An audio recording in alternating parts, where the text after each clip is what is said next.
Hey everybody, my name is Brandon. Welcome back to Cinefessions, where we talk all things media. And this is the fourth and final part of my 2022 catch-up series. So if you guys haven't watched the first three parts, basically what I'm doing here is watching some of the 2022 films that I missed out on last year for whatever reason, and finally getting around to them here in early 2023. Now, there are still movies that I have on my list that I want to see, but it's just taking me so long to get through more movies now because I'm back at work. So I'm going to cut off this series here at part 4, and then if I watch any other movies, maybe I'll do another video down the line or whatever the case is. But part 4, you can plan on at least it being the last part of this series. But anyway, guys, before we get into this, if you have a quick second, please hit that like button down below. That engagement really does help me out. But with that said, let's not waste any more time at all. Let's dive right into the 4 final films in the 4th part of my 2022 catch-up. First up on the docket is another video game movie, which I think I ended part 3 with a video game movie with Sonic the Hedgehog series, so it's only fitting to start this with Uncharted. This one is directed by Ruben Fleischer, and I'll mention I've now seen 3 films from Ruben Fleischer. Not a single one has gotten less than 4 stars. I really enjoy his work. So with this, of course, it follows our video game series character, Nathan Drake, played by Tom Holland in this, and he teams up with Sully, played by Mark Wahlberg, and they set out to find this treasure that apparently has just never been found. It's like the world's oldest treasure that hasn't been found.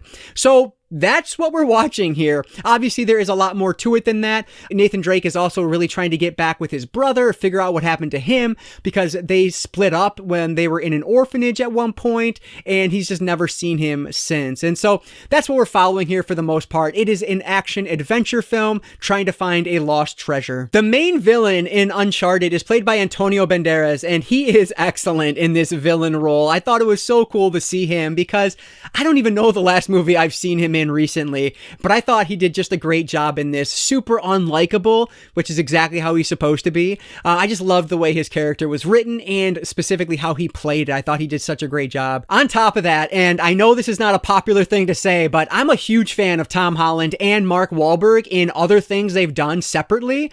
So having them together in one movie, I was so excited to see. And fortunately, it pays off because these two are excellent together. They made me laugh out loud more times than I can count.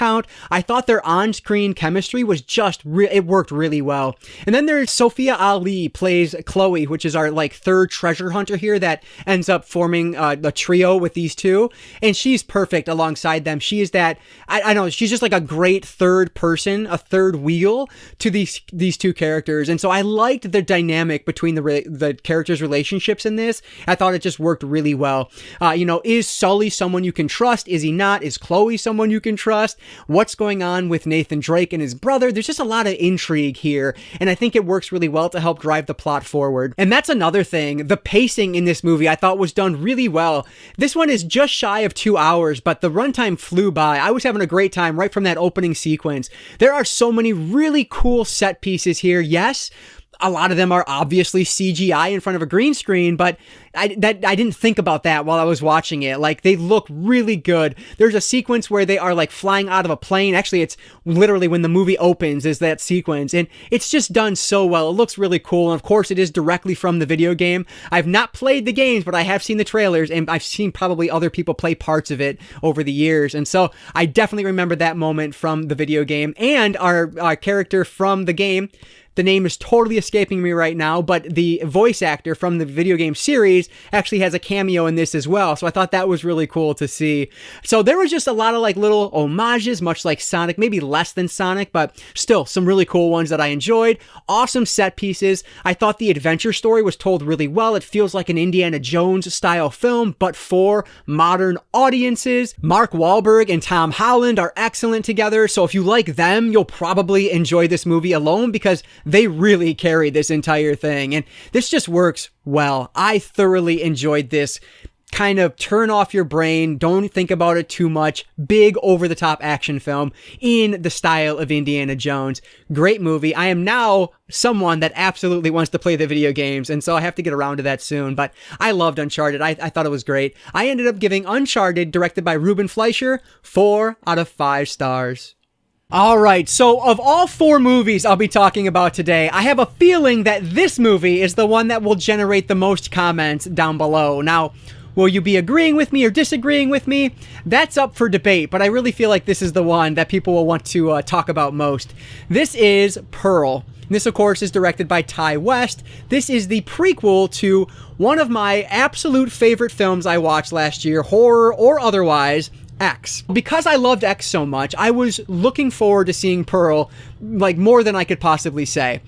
What we are following here is our main character, Pearl. She is, again, played by Mia Goth, just like in the original, but she's much younger. This is the prequel. This is when she is I think she's a teenager at the farm, maybe her early 20s, whatever the case is, and she is watching her father, who is a paraplegic, so they have to feed him, bathe him. He can't do anything on his own, given his circumstances, and so she has to take care of him, and then she has her mother, who is this German woman who is very strong in her beliefs and just is not a nice person. I guess I'll just say that.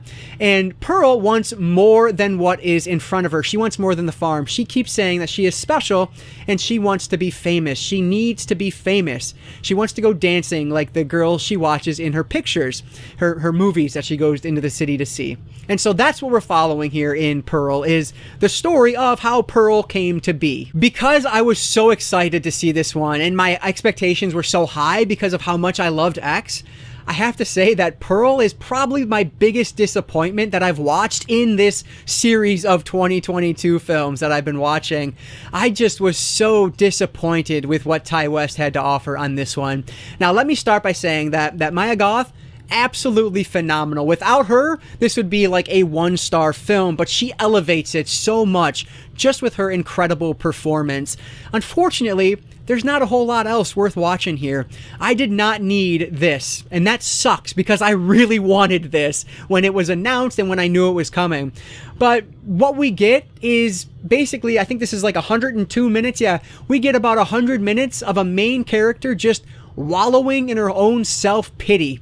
And that just isn't fun to watch. It is so just depressing and a downer, and not in a good way, not in a positive way, which sounds so ridiculous anyway, but like, you know what I mean. It wasn't enjoyable to watch. Now, what I loved about the original, one thing I loved about the original was just how over the top and insane the kills were. Completely gone here. You get maybe 1 kill in this that I think is impressive and has good special effects. I mean, they all have decent special effects, but there's only one where that really stands out. And when you go from a movie filled with them to 1, oh, come on. Like, there's just so much more that could have been done with this. Now, was it interesting to see Pearl's background a little bit?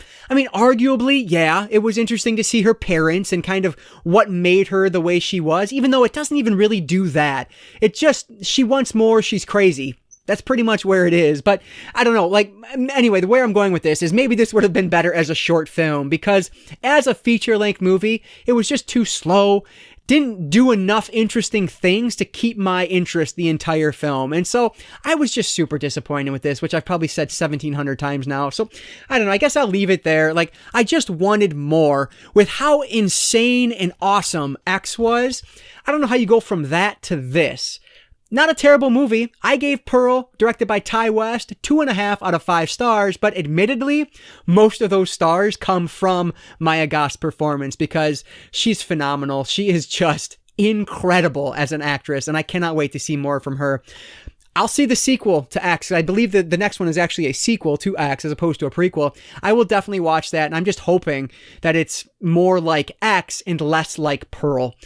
But let me know what you guys think about this one down below. Okay, now let's move from one prequel over to another prequel. This is Orphan First Kill, and this is directed by William Brent Bell, who is 3 for 3 from the films I've seen from him. I've enjoyed all of them, and so I'm really looking forward to checking out more from him in the future. But this is a movie that I watched on, I believe it's on Paramount Plus, so definitely check it out there if you want to see it. Final warning here, before you listen to this, if you've not seen Orphan, make sure you watch that. before you listen to my thoughts on First Kill. Otherwise, it'll ruin your experience watching Orphans, just because you can't talk about the prequel without giving away anything in the sequel. So with First Kill, we are following Lena once again. She has, in the opening sequences, she escapes from the prison or the mental hospital that she's in and ends up taking on the identity of a missing, I want to say like 7, 8, 9-year-old girl, whatever she is, in the United States. Her parents come to pick her up, and she takes on this role of this missing girl and trying to convince the parents that she is this missing person. And so that's what we're following here. But of course, we know that Lena is in fact a 30-something-year-old woman, but she has some like disease or whatever it is that makes her look like a little girl. So that's what we're following here, and it is absolutely insane. Now, of course, if you've seen the original, then you know what that whole twist is. And so they have to do something different here.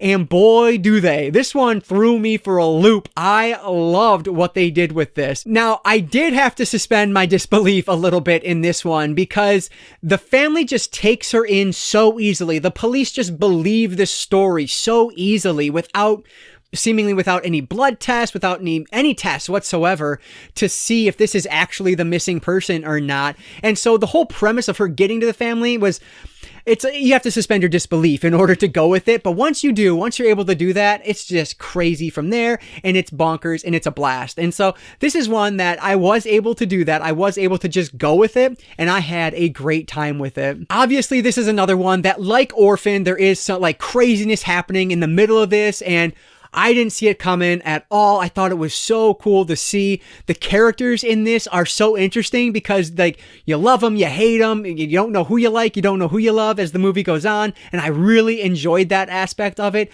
Who can you trust? Who can you not? Who's the good person? Who's the bad person? There's a lot of gray area in this, and I love movies like that. I thought it was done so well. On top of that, Bell does an awesome job with some of the lighting in this. There's some sequences with a bunch of neon lighting, which you guys know I am such a sucker for, but he does a great job with that. Just, it felt like a more unique film than it probably should as a prequel, and that's a plus. Like, I thought he did such a great job with this, and that's another thing I have to commend this film on, is just how well they do by making Isabel Fuhrman, who is in her 20s now, she was like 11, I think, in 2009, and so now she's 23, 24, somewhere in there, as she's doing this movie, but they make her look like an 8 to 10-year-old girl, and that's awesome. Of course, they're using forced perspective, they have children stand in, whatever the case is, they do it so seamlessly that it doesn't feel like they're doing any tricks, and that's the mark of good filmmaking. And so this one was thoroughly enjoyable, and again, like, once you get to that middle point and things change, it's like, whoa, what is going on here? It's just crazy. So definitely recommend this one. If you watched the original and really liked it, this one I think I liked even more than the original, so I thoroughly enjoyed this. So I gave Orphan First Kill, directed by William Brent Bell, 4 out of 5 stars. Okay, so the last one I'll talk about for my 2022 catch-up series is Chip 'n Dale Rescue Rangers, directed by Akiva Schaffer. This is a movie that I've heard so many good things about going into it. My buddy was a huge fan when he watched it when they released it on Disney+, and I've just heard nothing but good things. Fortunately, I can say that this absolutely lived up to the hype. This was much better than I expected it to be. Basically, we are following Chip and Dale decades after the Chip 'n Dale Rescue Rangers show went off the air. And Chip is an insurance salesman now, kind of living this just kind of mediocre, mundane life. And then Dale he had 3D CGI surgery, and so now he's like a more up-to-date CGI character, which is amazing. It's so funny. And he is doing the convention circuit. And eventually they need to come together and mend their broken relationship that happened years ago in order to rescue their friend who's gone missing. So this is very much like, it feels like an old Chip 'n Dale episode, but for modern audiences, and that was so fun to see. The main point here is following the mystery of what happened to their friend, but along the way, what you get is virtually every 90s reference you could ever imagine. It really feels like Disney just has the license for everything, and because of that, they're able to cram all that into the movie, but it never feels like it's overkill, and that's what killed me. Like, I loved how they fit things into this, even just in the background. Like, there'll be a sign in the background background that's a reference to something that I watched back when I was, 8 years old or 10 years old or whatever. Like, it's just the way they were able to get those things in there, sometimes in a very subtle way, other times in a very obvious, overt way. I laughed. I loved that aspect of it, which I know is going to be hit or miss. Not everyone is going to feel the same way, but I thought they did it really well, and I was just laughing my butt off the entire time. And not all of the homages or references are 90s related either. Like, they have Ugly Sonic. Like, do you guys remember when Sonic the Hedgehog first released its trailer? There was just this huge backlash on the internet, and so the studio went in and completely changed it because he had teeth, and nobody liked the fact that Sonic had teeth, and Ugly Sonic is in this movie. Like, it's amazing. At the convention circuit, it's Ugly Sonic. I nearly died when I saw that, especially probably because I watched the Sonic and Sonic 2 days before watching this, and so, like, I thought that was absolutely amazing. There are just so many little things like that that really either took me back or made me laugh in an unexpected way. It's just so much fun to see a movie like this every once in a while. Now, will this work for every property if they try to do a reboot? Probably not. And I think the reason it works so well with a Disney property film is because they have so many things they can go back to and reference. And that's just what made it so much fun to watch. Just the idea that Dale had CGI surgery to look more like a current day cartoon, like, that's just so creative, very unique, and that's exactly what this film is. It feels so unique, yet at the same time, it feels very familiar and nostalgic. And so that combination to me, it was damn near perfect. Like, I loved this movie. This is one that it won't be for everybody. Comedy is the most divisive thing in the world, but for me, I was laughing pretty much nonstop throughout this entire thing. I just appreciated everything that this was doing, and so I loved it. I ended up giving Chip and Dale Rescue Rangers 4.5 out of 5 stars. All right, so that was part 4 of my 2022 catch up, and I hope you guys enjoyed this series while it lasted. It was a lot of fun. When I was not working, I was just able to burn through a lot of these movies at once, and so it made this series really easy to do. But now that I'm back at work, I get to watch less movies, and so unfortunately, I will cap this at 4, unless for some reason I end up watching 3 or 4 in the very near future. Then I might come back to it, but otherwise, I'll probably just talk about some more 2022 films as I watch them down the line. But thanks for watching this series too, guys. Like, I really appreciate it. A lot of my review videos don't get a ton of views, but you guys were really supportive of this series, so thank you so much for that. It really means a lot to me. But let me know down in the comments below, what did you think of these 4 movies? Was I completely wrong on Pearl? Is it just as good or even better than X? Let me know what you guys thought about this and anything else down in the comments. I always appreciate those comments, so thank you so much for that support.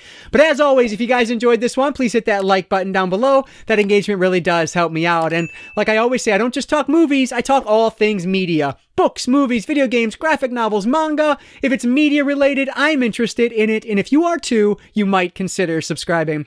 All right, guys, so that's going to do it for today. I just want to say thank you all so much for watching. And I want to encourage you to consume some media today. I'll catch you next time.